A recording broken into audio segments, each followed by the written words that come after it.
What's going on, guys? We are in the Import Image Racing warehouse right now testing out some low beam bulbs. It is pitch black in here and all we have is that headlight. Right now what you are seeing is the stock low beam halogen bulb. We're going to go ahead now and swap out the bulb with our new Noble LED bulb. So to get your low beam bulb out, all you got to do is turn that. Pop that sucker out. We're going to plug in our new Noble bulb. Plug it into the socket. Lock it in place and fire it up. Alright, now we're going to go ahead and test out our new Noble bulbs.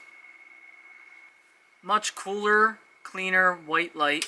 It still follows a specific beam pattern and doesn't scatter like some of the other LEDs. So you can see it still has a really strong cutoff point and it's not going to be blinding other drivers, but it's still going to give you that nice, cool, modern light. And it's also just a touch brighter than our factory halogen bulb.